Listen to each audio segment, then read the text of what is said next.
May paglalagyan po talaga dito ang gobyernong Marcos sa Iglesia ni Cristo. Kailangan lang po natin suportahan itong mga panawagan nilang pananagutin ang lahat ng mga kurakot sa gobyernong ito. Magandang tanghali po sa ating lahat. Medyo nasa malayo po tayo ngayon. Kaya medyo behave muna tayo. Alam niyo po mga kabisdak, no? Itong nangyayari sa ating bansa. Kaliwat ka ng korupsyon, kaliwat ka ng lukuhan, harap-harapan panggagago sa maraming Pilipino. Kailangan po talaga na may mga organisasyon na mamumuno kung paano po matapos ang kalukuhan under Marcos admin. Wala po tayong aasahan dito sa simbahang Katoliko. Bakit? Ang mga kaparian kaobispuhan ay kasabwat po ng gobyernong Marcos. Iyan po ang isa sa mga nakikita ko. Hindi po nila kayang sumigaw ng Marcos resign. Bagkus, iba po ang kanilang sinisigaw. Duterte resign.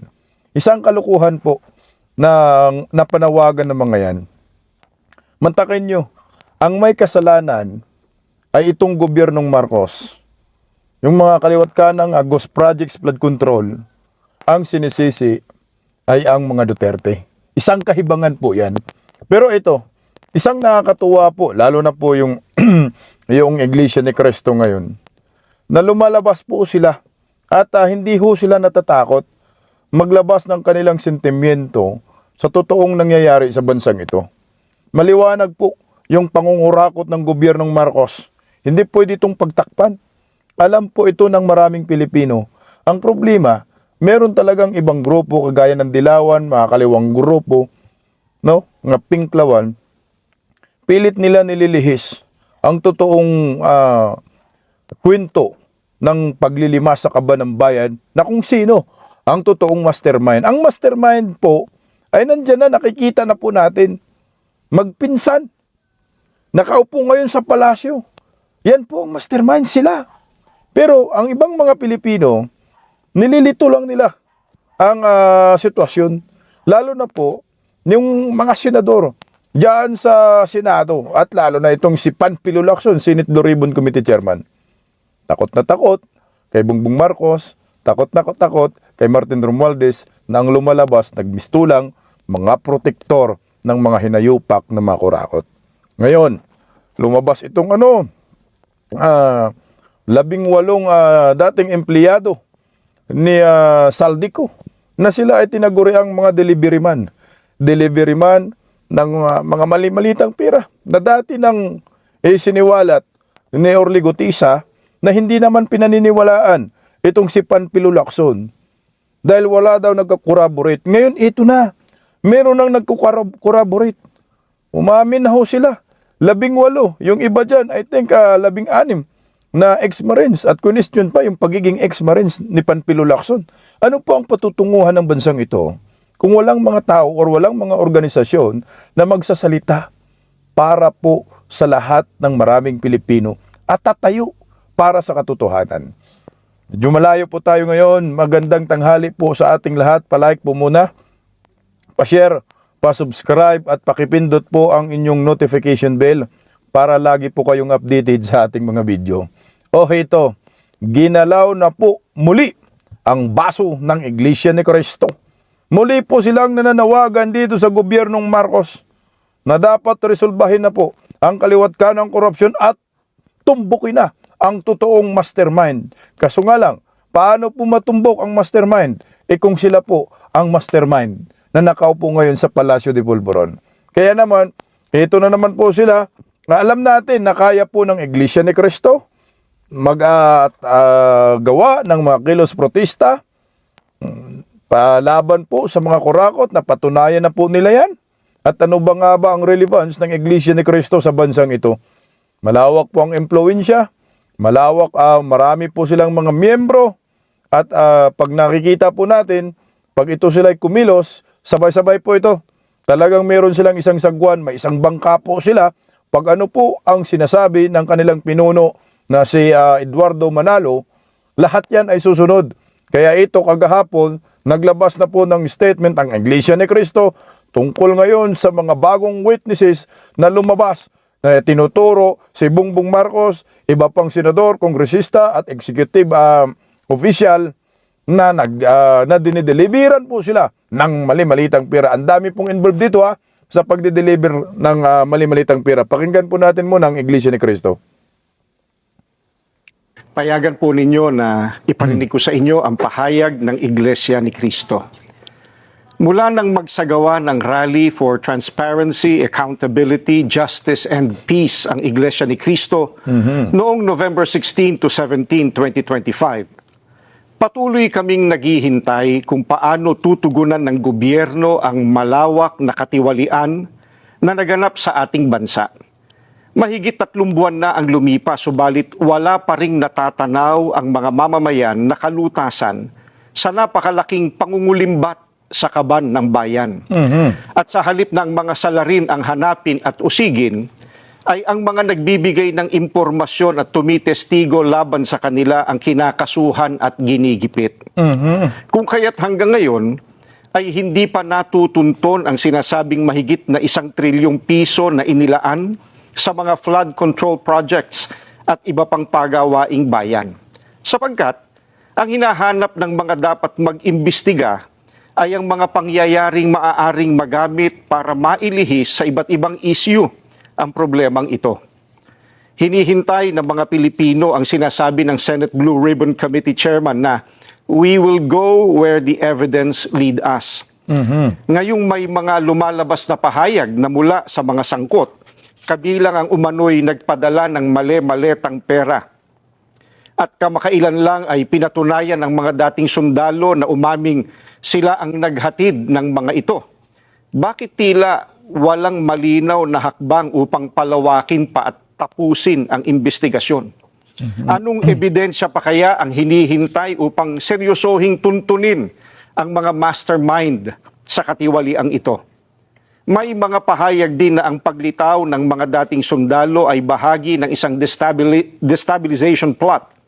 Kung ganoon ang paratang, hindi ba lalo itong dapat imbestigahan sapagkat ang destabilisasyon laban sa gobyerno ay isang seryosong usapin ukol sa pambansang seguridad? Bukod dito, ang malawakang bahagi ng inihayag ng mga dating sundalo ay tuwiran pa namang may kaugnayan sa naganap na paglimas sa salapi ng bayan. Matamang naghihintay pa rin ang sambayanan, kasama ng milyon-milyong Pilipino sa buong mundo at maging ng mga international media at iba pa na nagmamasid, ang mga kaanib sa Iglesia ni Cristo ay patuloy na nakabantay. Maling isipin na nalilimutan na ng mga Pilipino ang isyong ito sapagkat ang pondong pinag-uusapan ay mula sa buwis at pawis ng mga mamamayan. Ang aming panawagan ay nananatiling malinaw. Ilantad ang buong katotohanan. Papanagutin ang dapat managot at pairalin ang katarungan upang maibalik ang tiwala ng bayan at maitaguyod ang tunay at pangmatagalang kapayapaan at pagsulong ng Pilipinas. Ayan po mga kabisdak, ang panawagan ng Iglesia ni Cristo. Medyo mabigat na po yung panawagan ngayon ng Iglesia ni Cristo dahil ang gusto nilang mapanagot talaga ang totoong mga kawatan dito sa anak ng kagwang na harap-harapang pangungurakot sa kaban ng bayan under Marcos Abin. Ang problema po dito sa panawagan ng Iglesia ni Cristo na dapat daw panagutin ang mga sangkot, mukhang hindi mangyayari under Marcos admin. Iyan ang nakikita ko. Lahat tayo naghihintay na managot na, ipakulong na ang totoong mastermind. Ang totoong mastermind, nakaupo ngayon sa palasyo. Paano mapaparusahan yung isang tao na may hawak sa trono? Yan ang mahirap dyan ako, bilib ako sa Iglesia ni Cristo kasi pag nagtawag yan ng rally, nakasama nga tayo doon, kaya nilang lumikom ng mga 1 million Pero siguro yung estimate natin na miyembro ng Iglesia ni Cristo ngayon, mga 7 to 10 million, baka around 15 million, meron sila Na kapag magsilabasan yan sa kalsada, paniguradong puno ang EDSA, buong kamay nilaan. Ako sa akin hindi ko naman po minamaliit itong grupo ng Iglesia ni Cristo. Pero medyo malabo po yung panawagan, talagang managot ang dapat managot sa administrasyong ito dahil hindi po talaga nila gagawin yan. Hindi po nila papanagutin ang kanilang sarili. Siguro, ang pinakamagandang gawin dito ng Iglesia ni Cristo, ito sa akin lang naman dahil meron naman silang miyembro, no? Yung kanilang ang tawag diyan, yung impluwensya nila na naroroon. Pangunahan na po yung sinasabi ni Chavit Singson na one time, big time. Para talagang matakot, no, itong gobyernong Marcos. Hindi naman sinabi natin na tara sa kalsada, sumigaw tayo, Marcos, patalsikin, kasi nga meron tayong may nagbabantay ng mga siraulo ng mga nasa gobyerno ngayon, inciting to sedition, yan, rebellion. Same lang yung yung kagaya po nila na rally. At actually, 2 beses na po nila ginawa yan. Yung una, nakasali tayo. Pangalawa, ito na naman, panawagan. Alam ko magsilabasan talaga sila. Pag ang Iglesia ni Cristo kasi mag-rally, nandun yung momentum. Sana tuloy-tuloy at sana wag itigil. Kasi yung nakaraan, natigil bigla 3 araw yun. After magsalita ni Amy, kinabukasan, wala na. Hindi na po nasundan. Sana yung momentum ituloy para makahikayat pa ng maraming ibang mga Pilipino na lumabas tayo. Ipakita natin sa gobyernong Marcos na tayo'y dismayado, na tayo'y galit na po dito. Hindi po pwede. Kasi ako sa akin pagpabayaan po ito ng ibang mga organisasyon na may kakayanan maglikom ng maraming tao.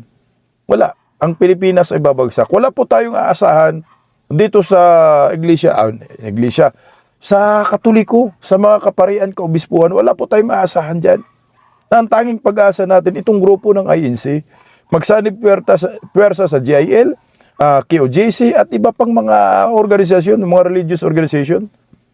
Hindi natin kailangan itong mga kaparian, kaobispuhan, kasi bayad ang mga yan. Di ba si Father Flavi, tumatanggap ng pera-pera. Galing sa Malita, di ba? Tumatanggap, nabanggit din sa affidavit ng ng mga Marines. So sa akin lang, sana kung may rally muli, ituloy po yung momentum, huwag itigil, kaya yan ng Iglesia ni Cristo. At siyempre, nandyan si Manong Chavit na talagang galit na galit dito kay Bongbong Marcos.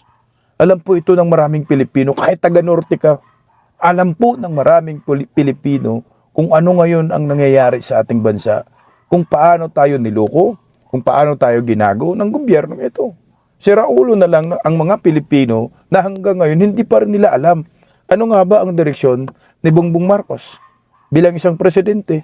Dadalhin tayo sa impyerno Papayag pa kayo. Sasama tayo sa impyerno, wag na. Kung si Pastor Abante ang sasama at si Father Flavi, okay lang siguro kasi mukhang mga demonyo man sila.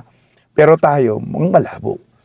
Ako sa akin pangatlo na po ito na panawagan ng Iglesia ni Cristo. Siguro, napapansin ko yung kanilang panawagan, pag itong taong ito, hindi ko kilala sa balabayan, basta leader yan ng Iglesia ni Cristo. Pag nagsalita siya sa saganang mamamayan, matik merong kasunod na rally. Prayer rally. Sana, nung una, warning. Yung pangalawa, pinakita na agresibo kayo, na managot ang dapat managot. Sana itong pangatlo, ito na yung huli, last na panawagan na pagkatapos ng rally, dapat managot na ang dapat managot. At sana, samahan din po ni Manong Chavit Singson, dahil si Chavit Singson naman po ang unang nananawagan ng one time, big time. Kaya mo yan, Manong Chavit Singson. Pakinggan natin si Manong Chavit Singson kasi ang tinutukoy na ngayon ng Iglesia ni Cristo, yung mga bagong lumalabas, no, ng mga Marines, retired Marines, Tama dito yung Iglesia ni Cristo. Pag mayroong mga witness, pinapakulong. May mga witness, pinaparusahan. Same din, no? Yung nakikita ni Manong Chabit dito. Kaya Manong Chabit, suportahan po natin. Muli, kung lalabas ang Iglesia ni Cristo sa kalsada, pakinggan muna natin si Manong Chabit. Pero unang-una gusto kong pasalamatan ang mga ex-marines na lumabas kaninang umaga dahil sila ang bayani natin bago. Exactly. Dapat tulungan natin silang lahat at ginugulo na naman sila, hinuhuli kung ano-ano silang pinagsasabi. Huwag po kayong maniwala kay Marcos dahil niloloko lang tayo. Wala pong flood control na 5,500. May naniniwala pa rin Manong Chabit ngayon, mga nakatanggap ng malita. Nakalungkot nga po, yung ibang mga trolls nakatanggap ng malita, katulong po sila sa panluloko sa kaban ng bayan. Kaya dapat yung mga trolls, yung mga vloggers ng gobyernong Marcos, kasama ka Auntie Claire, managot din kayo. Kasi kayo po yung instrumento kung bakit nalilito ang taong bayan ngayon. Tuloy Manong Chabit. Maliwanag po yun. Walang project si Bongbong Marcos na 5,500 flood control project. Puro kalokohan. Ghost project. Siya mismo nagsabi na guni-guni lang. Siya pa ang nagpapahuli ngayon yung mga ginamit nila. Yung mga contractors, mga engineers. Malalaman at malalaman po ito dahil napakalaki ito. Hindi lang po flood control, pinag-uusapan natin dito, flood control lang. Iba pa ang irrigation at marami pa ang iba. Wala ho siyang project. So, linuloko lang tayo. Sinungaling na tao, wag po kayong maniwala ngayon sa pinagsasabi niya, tinatawag lahat ang governor, pinangakuhan lahat, mga mayors, pinangakuhan lahat. Pero kailangan sagutin muna itong mga nawawalang pera. Tingnan nyo, wala pang na-demanda. Sinong dinemanda? Diskaya, wala namang kasalanan yan dahil nagbayad lang. Binigyan, sino nagbigay ng project sa kanya? Sila nagbigay ng project. Tapos ginamit nila, ginartan nila, sila pang kinulong. Dapat sila ang testigo. Okay, Sim, sa sinasabi po ito, kunik lang natin sa sinasabi ng Iglesia ni Cristo, no? Yung mga testigos pinapakulong, ito na nga ho yun. Si Diskaya, sila po yung unang nagbanggit ng pangalan ni Martin Romualdez at Saldico sa Senate Blue Ribbon Committee nung chairman pa si Senador Marcolita. At tinutukoy po talaga nila na kumukuha ng kickbacks itong mga taong ito. Ano po ang nangyayari? Ngayon, ito yung pinipin down, no, ng gobyernong Marcos. Na tila bang sila po yung mastermind, itong mga Diskaya. Sila ang may kasalanan. Napaka-imposible ho yan na magagawa ni Diskaya itong paglilima sa kaban ng bayan nang walang kasabat.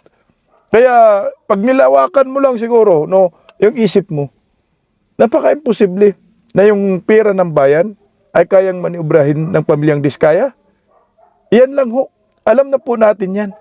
Kaya nga gusto ni Marcolita, gawin nating state witness kasi sila po yung magtuturo ng mga totoong mastermind. Kaso nga lang, pinipin down, pinapakulong. Tuloy Manong Chabit.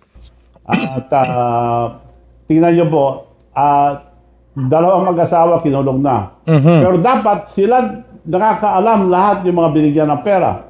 Maraming salamat po sa mga taong ito. Tama. Gusto kong pasalamatan ang mga ex-marine.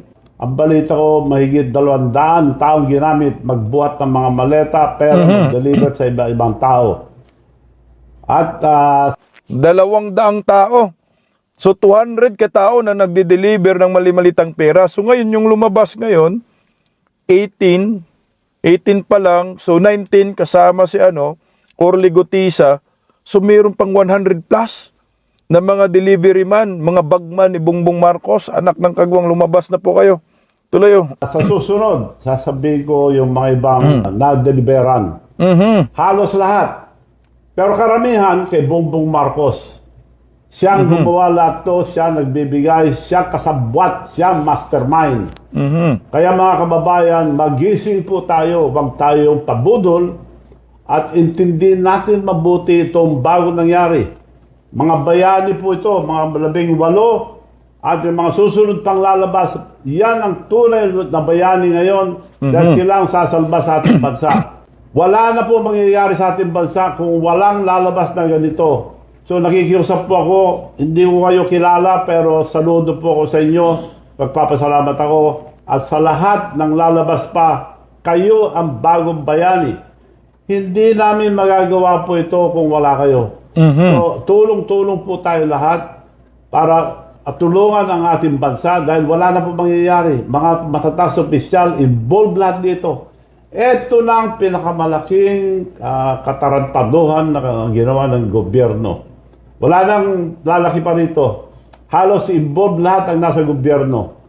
So, hindi nila kayang papagtakpan. Nung una pa sinabi ko na, hindi nila kayang pagtakpan ito sa mahigit 200 taong ginamit na nagbuhat ng pera, nag-deliver lahat. Nakikinig, alam ko nakikinig mga ibang nabigyan. Pasensya na po. Pero kailangan ituwid natin ang nangyari. Hindi pwede palampasin ito dahil malaking nakawan nito sa ating kaban ng bayan. Ang nagsabi nito si Bongbong Marcos, mahiya naman kayo, sabi niya, walang hiya yan. Kasabwat siya, dalawa lang silang mastermind. Speaker Romualdez, Martin Romualdez, first cousin ni Bongbong ito, sila nag-uusap. Recruit nila si Saldico para gawin yung mga masama na pinagagawa. Noong nakahalata si Saldico, kung nilalaglag na siya, doon siyang umalis at nagsalita na. 5 days, may kaso na si Saldico. Eh, kasabot nila eh. Pero yung mga iba ngayon, wala pa. Ang bilyon po nawawala, wala pang nasampang kaso. Etong nagsalita, may abogado sila, sasampan na naman ang kaso. Ano po klaseng gobyerno ito? Magising po tayo, sama-sama po tayo, suportahan natin ang mga Marines na ito. At yung mga susunod pa nalalabas na nakakalam nito, bigyan natin sila ng parangal.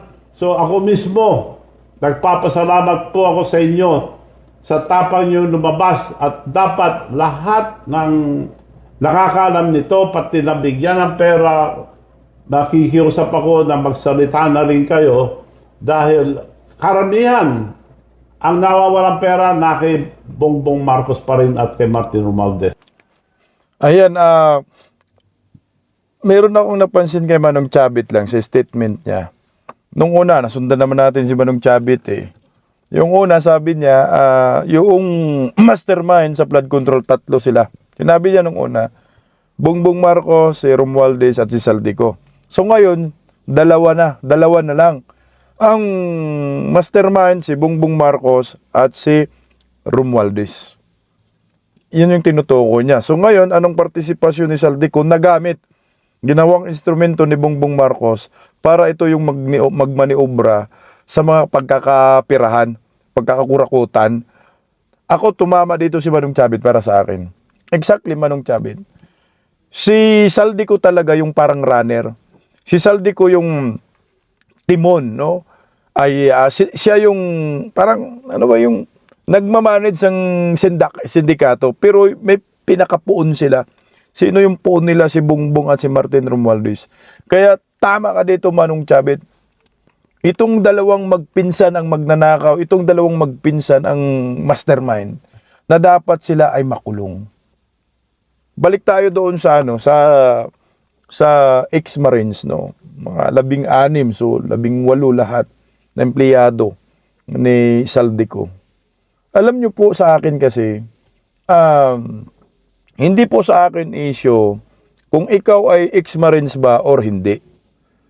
Ang issue po dito ay empleyado ka ni Saldico at yung trabaho mo ay pagiging security details at ang pinaka-main objective ninyo ay mag-deliver ng mga pera. Mali-malitang pera sa opisyal ng gobyerno, especially sa first family na nabanggit po no, sa kanilang affidavit. Nung nag-deliver sila sa Ilocos, ang humarap si Sandro Marcos, dumating si Bongbong Marcos at si Liza Marcos. Ito yung pinakamagandang testimonya na hindi pwedeng takasan po dito ito ng first family. Yan yung issue dito. Yung pagdi-deliver nila. Hindi po issue dito yung pagiging ex-marines nila. Para sa akin, kasi dinidiscredit ni Panfilo Lacson eh. Lalo na yung ibang mga politiko na umano'y hindi, ang iba, hindi ex-marines. Huwag natin pag-usapan yung pagiging ex-marines. Pag-usapan na rin na lang natin yung pagka-Pilipino at pag-usapan natin yung pagiging empleyado nila ni Saldico. Na sila ang may alam lahat. Isipin po, mantakin mo 18, napaka-imposible mag-uusap tayo. Anong gawin natin? Magmarites tayo. Anong marites natin? Sabihin natin, nag-deliver tayo kay Martin Romualdez, kay Saldico, kay Bongbong Marcos, kay Sandro Marcos, kay Lisa Marcos. Parang ang hirap naman gumawa ng script. Napakaraming tao, pinangalanan. Nag-deliver tayo kay Bastor Abante, number 1 sa listahan. Nag-deliver tayo kay Dan Fernandez, Barbers, no? Manix, Paduano, Kung Akop na namatay na. So, dahil sa wish ni Cara David, anak ng Kagwang, napakahirap naman po gumawa ng script. Nag-deliver tayo sa mga senador, kagaya ni Tuta Soto, deliver tayo kay Chis Escudero, Bong Revilla, Mark Villar. Parang ang hirap naman po gumawa ng script, ng gawa-gawa ka lang, napakaraming involved. At detalyado pa. Kasama si Torre, kasabwat, si Trillanes, si Boying Rimulya. Ayan o, yung mga ICC official pumunta dito. Napaka-imposible ho. At kasama yung mga trolls, mga ibang media, dinidelibera ng malita, detalyado at saka may ebidensya.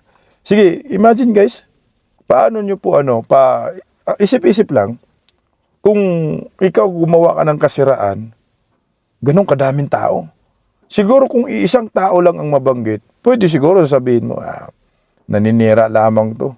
Naghanap lang to ng attention, pero ito hindi. Pag tinitingnan po natin, totoo yung mga sinasabi ng ex-marines. Nagkaroon ng collaboration between Orly Gutisa, sinasabi ni Saldico, at ngayon yung sinasabi nila.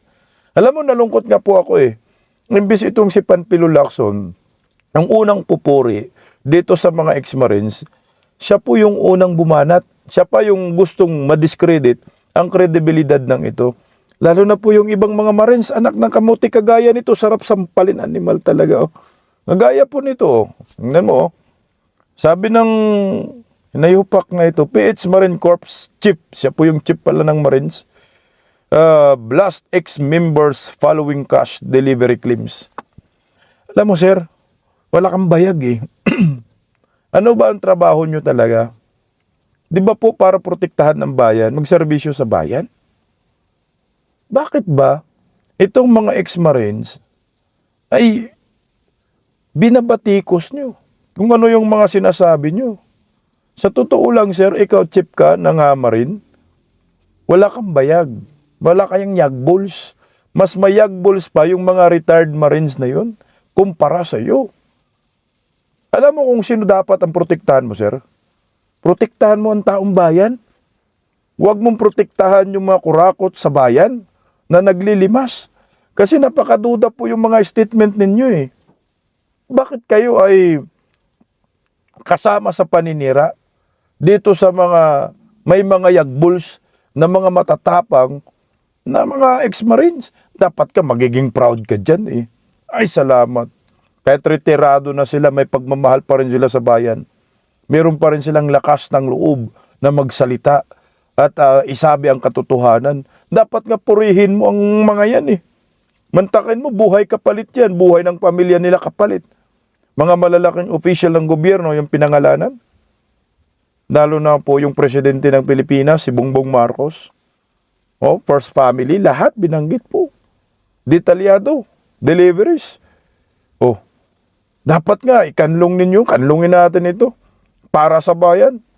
Dapat nga, magsanib pwersa kayo para protektahan itong mga retired marines. Pero ano ho ang ginawa ho ninyo? Katulong kayo ni Panfilo Lacson, mga bataan ni Bongbong Marcos. Hindi man kayo military, hindi man kayo marine na Bongbong Marcos eh. Marine po kayo ng maraming Pilipino. Sundalo kayo ng bayan, hindi kayo sundalo ni Bongbong Marcos. Hindi kayo private army ni Bongbong Marcos. Putangin na. Suportahan nyo itong mga matatapang na mga marine. O baka naman, sir, tanong lang, sir, ilang malita ba? Ilang malita ba ang delivery sa inyo? Kasi imbis na suportahan nyo po yung dati ninyong kabaro, ito ngayon binabatikos pa ninyo. Isang napakalaking mali. Ito yung nakakatakot sa gobyernong ito, sa bansang ito. Pati itong mga military, mukhang kasabwat din. So ngayon, sino po yung tutulong? Sino po yung susuporta sa mga retired Marines na ito na merong yagbols? Alam niyo po, ako'y nakakahanga po itong ginawa ni Chavit Singson para sa akin. Nananawagan siya, suportahan natin itong mga to. Sana suportahan din po ng Iglesia ni Cristo itong mga retired Marines, itong 18. Kasi nga ang buhay ng pamilya nila ay talagang nakasalalay dito, pati buhay nila. O ito, kasi nga sabi, sino ba sa likod ng ano, sino ba yung nasa likod ng mga Marines dito? Bakit nagkaroon sila ng lakas na loob na magsalita, magkaroon ng press con, except kay Baligod? O ito, pakinggan po natin. Meron pong umamin. Alam na natin kung sino. Ayan. Pakinggan natin si Mike Defensor, Santiago. Mike Defensor, ito. Reaction lang po doon sa sinabi ni dating Senator Sir Trillanes, sir, ano, sabi niya yung sasakyan na pinanghatid doon po sa mga sinasabing ex-bodyguards ni dating Congressman Saldico, isa sa asawa niya po daw nakaregister eh. Oh, naghatid daw. Oo. Ay, hindi ko nga alam kung paano nila nalaman. Yung pala, sinosurveillance pala nila. Hindi na laki lang ang surveillance, tawagan lang nila ako. Bakit po Aamin nangyari naman ako na, kung anong totoo. ano po bang totoo? So bakit yung sasakyan po ninyo ang naghatid kung wala ho kayong kinalaman?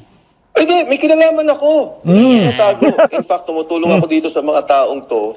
And ngayon, na lumabas sila, marami na rin tumutulong. But prior to that talaga, wala. Dahil yung mga sundalo, well, at least, no, hindi, bago pa man sila lumabas, si Attorney Levy ang aking kausap. May mga retired na sundalo na tumutulong. Alam ko, may mga active, hindi ko sila kausap.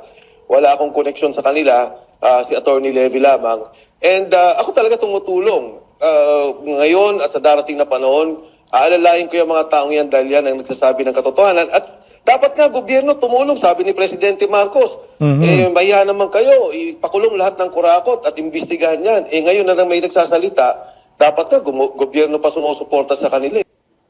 Tama ka dyan. Putang ina, napahiya yung reporter ng GMA dito. No? May nasabi ni Trillanes eh. Nakita yung sasakyan mo. Putang ina. Tumutulong ako. Tumutulong talaga ako. Hindi niya dinay-deny. Tumutulong itong si Mike Defensor sa mga ex-Marine. Alam niyo ho, mga siraulong mga media ito. Dapat nga kayong mga media yung unang tutulong dito.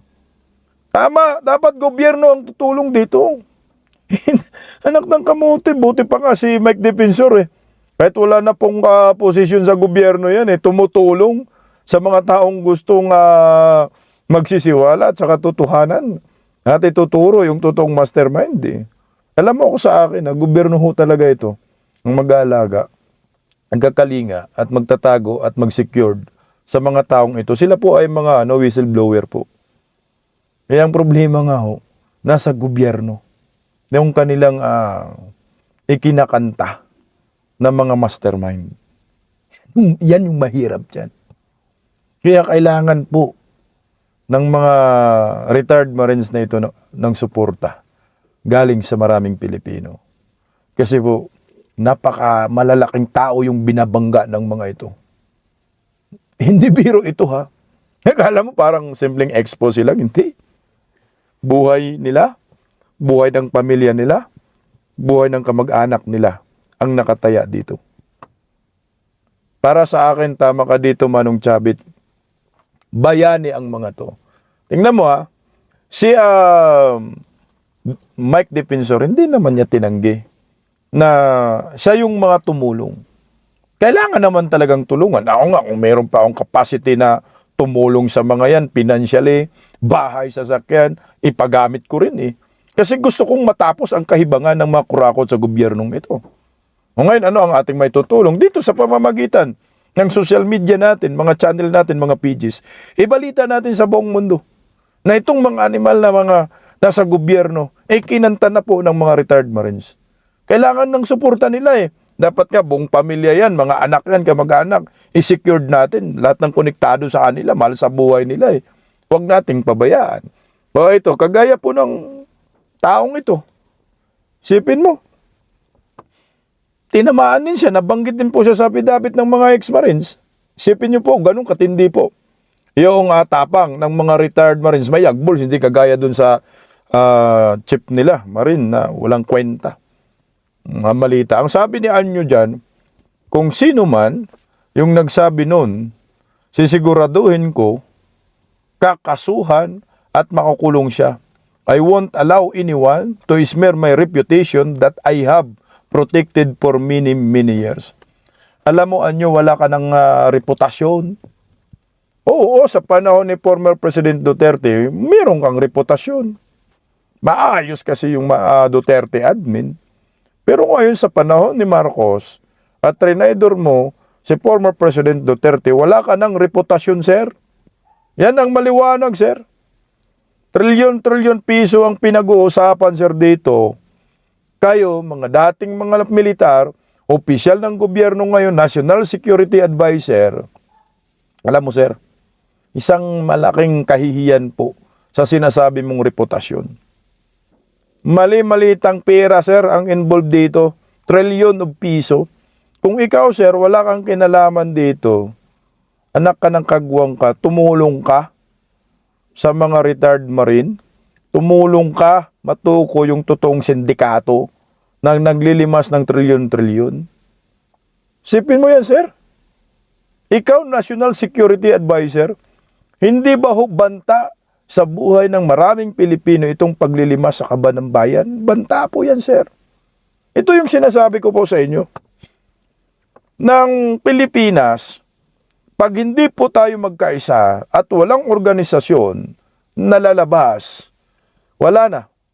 Mababaon na lang po tayo sa kumunoy at ang mga hinayupak ng mga kurakot sa gobyerno ay magsilayasan na lamang sa bansang ito at iiwanan tayo nasa ilalim ng kumunoy.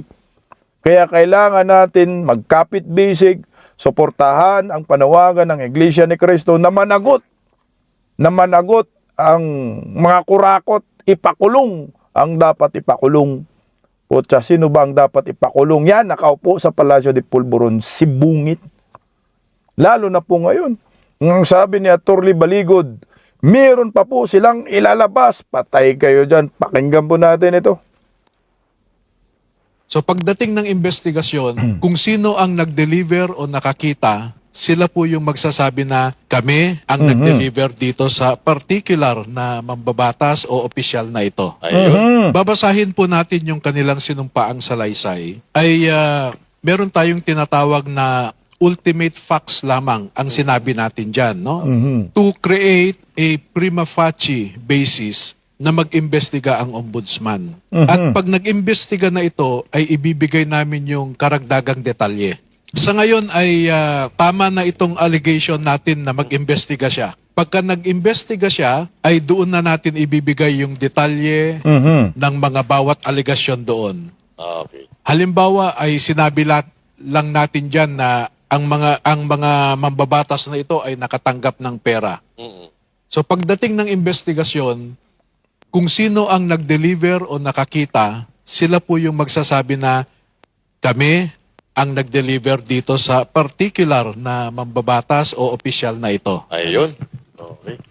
Ayan, so ngayon may mga ilalabas pa talaga silang mga dokumento, mga ebidensya at magpapatunay na totoo ang kanilang mga deliveries sa mga opisyal ng gobyerno. Kagaya po ni Bongbong Marcos, Sandro Marcos, yung isa hindi opisyal, Lisa Marcos, Tuta Soto, dali na kayo dito. Kayong mga kongresista, Pastor Abante, Dan Fernandez, Manix, Paduano, anak kayo ng kagwang, may hinayupak, Ace Barbers, may araw din po talaga ho kayo. O hito na.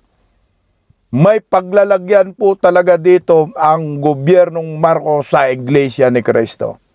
Kailangan lang po natin suportahan itong mga panawagan nilang pananagutin ang lahat ng mga kurakot sa gobyernong ito.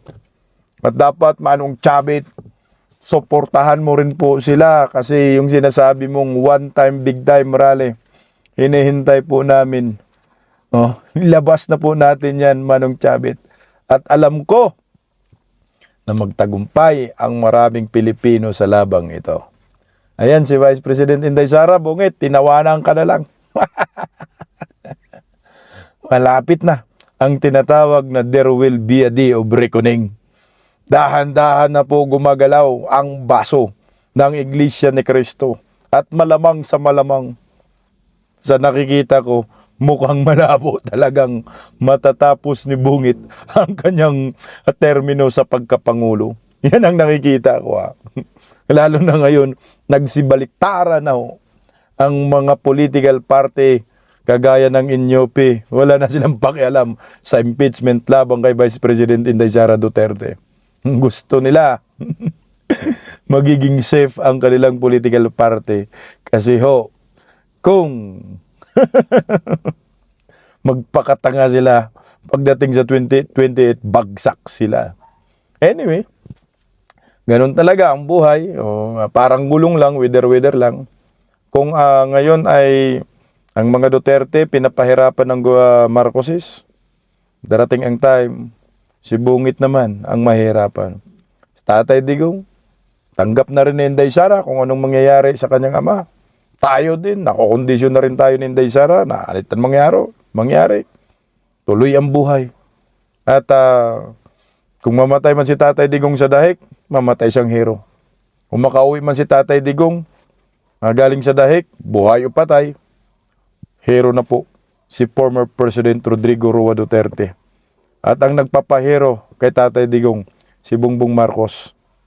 Pinapahero niya si Tatay Digong sa katrayduran niya sa ating mga Pilipino at sa bansang ito, sa soberanya ng Republika ng Pilipinas. Kaya sa 2028 presidential election, ang paglalabanan na lang, vice presidente at ang posisyon ng pagkasenador. Kaya maraming salamat sa Iglesia ni Cristo. Mabuhay po kayo. Suportado po kayo ng maraming Pilipino. Sana sa pangatlong rally ninyo ay may mangyayari ng maganda at managot na ang dapat managot. Pagising sa umaga, tanghali at gabi, nakikita ko ang post niya, ang hapdi. Paano nga ba to? Di ako makatanggi. Watch ko na lang at isipin ng mabuti. Bisdak Pilipinas. Bisdak, tinig ng katotohanan. Sa bawat vlog may laban sa kasinungalingan. Mulat ang mata, gising ang masa. Bisdak Pilipinas, para sa bayan, gumigising sa diwa. Sa likod ng kamera, tapang ang dala, walang sinasanto kung mali ang gawa. Hinay-hinay, pero palaban. Boses ng tao sa digital na labanan. Bisdak, tinig ng katotohanan. Sa bawat vlog may laban sa kasinungalingan. Mulat ang mata, gising ang masa. Bisdak Pilipinas, para sa bayan, gumigising sa diwa.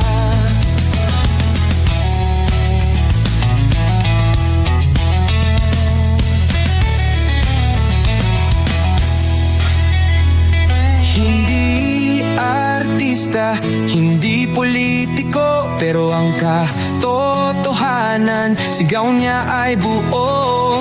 Sa YouTube o Facebook man siya makita, may aral ka pa rin, may uri sa bawat salita.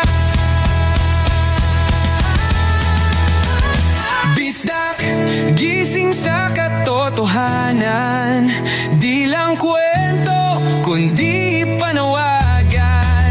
Sa bawat Pilipinong naghahanap ng liwanag, Bisdak Pilipinas.